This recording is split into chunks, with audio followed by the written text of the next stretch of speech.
Hoy, en la historia detrás del vinilo, Amor Amarillo de Gustavo Cerati. el 11 de agosto sería otro cumpleaños de Gustavo Cerati y vamos a aprovechar para hablar de su primer disco solista. Hablemos de contexto. En los 90, Cerati todavía era el líder de Soda Stereo, que se encontraba en un gran momento de su banda, y de hecho en los 90 sacaron Canción Animal, que fue el pic comercial del éxito de la banda y es hasta hoy mencionado como uno de los mejores discos de la banda incluso. Pero después del 90 ellos se animan y sacan Dynamo, que es el disco más experimental, si se quiere, de Soda. Ya había una intención ahí de Cerati de empezar a probar cosas nuevas y al mismo tiempo empiezan a surgir ciertas rispideces y diferencias creativas entre los integrantes de la banda y justamente aprovechan después de la gira de Dynamo, que tampoco había tenido tanto éxito comercial como había tenido Canción Animal, para cada uno separarse un poco y empezar a trabajar en sus proyectos solistas. Así es que Cerati empieza a trabajar en Amor Amarillo. El concepto del disco, Amor Amarillo, tiene mucho que ver con lo que Gustavo estaba viviendo en ese momento en su vida personal, ¿no? A priori estaba enamorado, básicamente, estaba viviendo en Chile con Cecilia Amenábar, que era la futura madre de sus hijos. De hecho, ella está embarazada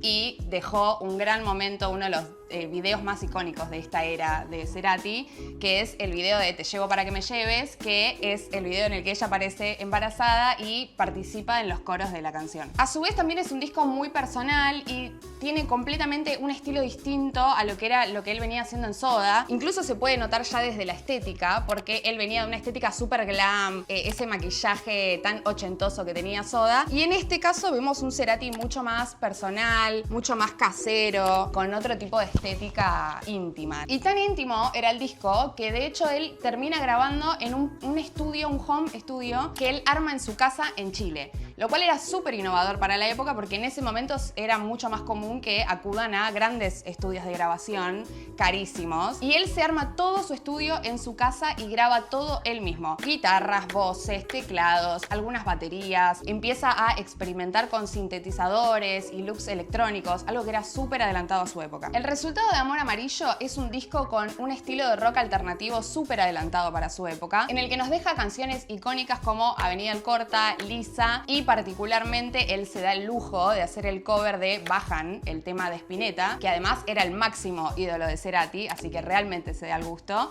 Y tiene toda esta cuestión de su impronta personal en la canción, que era de su ídolo, ¿no? Y en este contexto es que llega Cerati con Amor Amarillo, su primer disco solista, su primer acercamiento a una cuestión más personal, íntima, experimental, acercándose más a sus influencias de rock alternativo y se da esta chance de poder probar de hacer su música por fuera de Soda Stereo. En su momento fue recibido medio raro, hubo una división de la crítica. Por un lado estaba esta cuestión de que se empezaba a sentir las rispideces públicas dentro de la banda y por otro lado era demasiado adelantado para su tiempo, era un disco muy experimental y la gente no lo supo valorar en ese momento, pero obviamente después se volvió un disco de culto. Y el concepto del disco es justamente ese, ¿no? Un amor amarillo, un amor luminoso, cálido, y por eso todo en el disco es amarillo, toda la estética gira alrededor de eso, lo cual también era un concepto súper innovador para la época porque no todos giraban alrededor de un concepto en base a un álbum, ¿no? Y en este caso la edición del vinilo